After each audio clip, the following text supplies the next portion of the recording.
Okay, so this is going to be a review for Raw on July the 6th, 2009. I think this is the first week in a long time that I found myself being less offended by Raw than SmackDown. I think that might be because I have much higher expectations of SmackDown. So where the last SmackDown was hugely disappointing and, a shame, this Raw was arguably slightly better than usual. It's really not saying very much. I didn't think this Raw was particularly good at all, but it was probably an improvement, which was probably largely to do with the fact that this week's guest host, as opposed to Batista last week, was a WWE legend, the Million Dollar Man, Ted DiBiase. So DiBiase comes out and is accompanied by Priceless. I refuse to call them Legacy. Legacy is supposed to be them and Randy Orton. There is no point calling them Legacy on their own. If you've got a tag team and a stable, they should have a different name. It's like how when you had Degeneration X, you still had the New Age Outlaws. They were still a separate tag team. That's the whole point. Like when you had the Ministry of Darkness, you had the Acolytes. I refuse to call these guys Legacy. That's not correct. So I'm going to continue to refer to them as Priceless, or maybe Rhodes and DiBiase. Anyway, just thought I'd put that out there. And they're talking about this guest host thing with the unlimited power, the commentators, and Jerry Lawler says, "Oh, it could be you or I, that's what I like about it," and Cole says, "Can you imagine me with unlimited power?" No, Cole, I can't imagine you with, brain cells, never mind unlimited power. DiBiase Sr. gets the mic, and literally within about 2 seconds, that's not even an exaggeration, within about 2 seconds of beginning to speak, highlights how embarrassing his son is on the mic by comparison. Really? How is the junior spawned from the senior? I just don't get it. Although he does say that Priceless are two of the most naturally talented and naturally gifted superstars that we're ever likely to see in our lives. I can see why he might be inclined to say that about his own son, but as the Million Dollar Man always says, everybody's got a price, and his must have been pretty fucking high to be persuaded to say something so ludicrous about Cody Rhodes.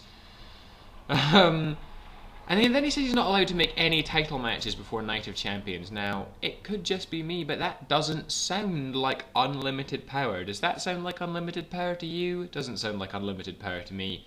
Bit stupid. He says that Edge and Jericho will defend against Rhodes and DiBiase at Night of Champions, which unfortunately pretty much guarantees new champions because Edge is injured. He's just undergone surgery on his Achilles tendon. Shite. I don't want Rhodes and DiBiase to be tag champions. I preferred Hawkins and Ryder to be tag champions. That was better. So really, that's unfortunate. Now, the Million Dollar Man asked Cody Rhodes how he felt about Mark Henry coming out and pinning Randy Orton last week. He can't have felt any worse about it than me and Callum did. And he says he was mad that Henry disrespected Orton so much. So DiBiase Sr. makes a match between Cody Rhodes and Mark Henry for later in the evening, and also makes a match between Randy Orton and his son, saying that his son is more talented and will beat him. Ludicrous. No. So next we have Edge and Jericho in a rematch, a non-title rematch against the Colognes. Edge was alarmingly mobile for someone that's just buggered his Achilles tendon. Seriously, I don't understand how he was jumping about quite the thing. You could see him limping at some points. I don't think it was a good idea for him to wrestle this match. That's the kind of thing that could really extend an injury by a couple of weeks just by doing that. So, but hats off to him. I have no idea how he did it. It was very impressive that he was able to be in the ring at all. There was one point in this match. This match was quite good. It wasn't great. I think Edge was less mobile than usual, and it was alright. It was an okay match. Primo looked good. But King said at one point, "Oh, there's no doubt that Edge and Jericho are the superior athletes." Now, and while that's true, I personally think that's bad commentary. Especially when Carlito's had such a successful singles career on his own. Well, a pretty successful singles career. Had a relatively main event push a few years back.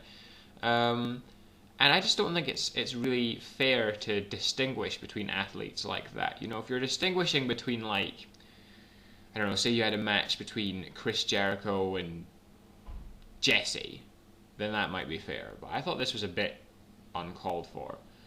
And the referee was distracted towards the end of this match, allowing Jericho to come in and hit a sneaky code breaker and Edge spear Primo for the win. This was alright, but I really don't know what they're going to do with the tag titles in the build-up to Night of Champions, seeing as Edge is out. So, have to wait and see. The next thing that happened really fucking pissed me off. Carlito turns on Primo and attacks him, turning himself heel and setting up a feud between the two, which I'm sure will be infinitely watchable in the ring, but now there's even less of a tag team division than before. Now the tag team division has, well, if Edge and Jericho are out because Edge is sidelined, then there are 3 teams in the tag division. 2 of them are awful, and the other one lost their last match. Great. Fucking brilliant. What are we gonna... Are we actually going to have to watch fucking Rhodes and DiBiase feud with Crime Time over the tag belts? No! Oh my god, that is the worst prospect ever. Jesus. This was ridiculous. They have a perfect tag team in the Colognes. They could have easily stretched that out for at least another 6 months. Terrible idea. Then we had a segment with Orton and Ted DiBiase Jr. And Orton says something about it's not going to look good on television because, you know, it's not going to look good me beating you. And DiBiase says, well, what do you mean you beating me? And Orton says, well, it's very unrealistic that DiBiase could beat him. And he says, it's a shame your father made this match if it had been my father. And then DiBiase says, well, it's not your father. And frankly, my father's a lot better than your father. Which is true. And then he says that he'll beat Orton tonight, which evidently is not true. So we move on and we have a Divas match, which was actually pretty good. Divas tag match. It wasn't great. The last great Divas match, or at least really good Divas match, was still Victoria's last match on SmackDown. Victoria against Michelle McCool. That was a fantastic match. This was not fantastic, but it was pretty good. It's quite watchable. Mickie James and Gail Kim defeat Maryse and Alicia Fox. It was good because Alicia Fox was barely involved. She was only really in the ring to get hit by some pretty impressive offense off Gail Kim. Mickie James looked pretty good as usual. Even Maryse didn't look too bad in this match. You know, she looked alright. She kind of kept herself out of it as much as possible, but when she was there, she looked a little less rubbish than usual. Gail Kim pinned Maryse clean, which on one hand is awesome because it's good that Gail Kim gets some kind of push, although she didn't even get to come out to her own music. I love that foot to the face buster thing. It's kind of like a code breaker but with feet instead of knees. I love that move. I thought this match was really quite good, decently paced. 3 of the divas in it looked pretty good. I'm going to make a video to address the situation with the divas, and of the 4 divas in this match, only one of them is getting fired. I'll leave you to guess which one that is. The only thing I think about it is Maryse is the Divas champion, and since she's been on Raw, since she's been drafted to Raw, I think she's won once, maybe twice, but I think it's once. Doesn't make the Divas title look very good when your champion never wins. I mean, she isn't as good as some of the other divas, but she should really be picking up some victories. That's my opinion anyway. Then we have a segment backstage where Cody Rhodes tries to bribe the $1 Million Man into letting him off fighting Mark Henry. And you know, the $1 Million Man says it's not enough money, but he speaks to him a bit, talks to him about his father, Dusty Rhodes, and then says he despises Dusty Rhodes and wants nothing to do with the common man, as Dusty Rhodes always claimed to be. And he makes the very valid point that Dusty Rhodes is in the WWE Hall of Fame and he isn't.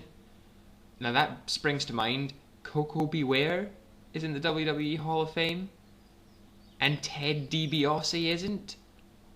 Who makes these decisions? What idiot says, nah, we don't want the $1 Million Man, one of the greatest heels of all time, in the Hall of Fame? Coco Beware, that's a plan. Idiots. Anyway, next up is Cody Rhodes' match with Mark Henry, and I'm sure none of you will be able to guess what happens in that. So to kill the suspense, please switch over to part 2 and find out who was victorious.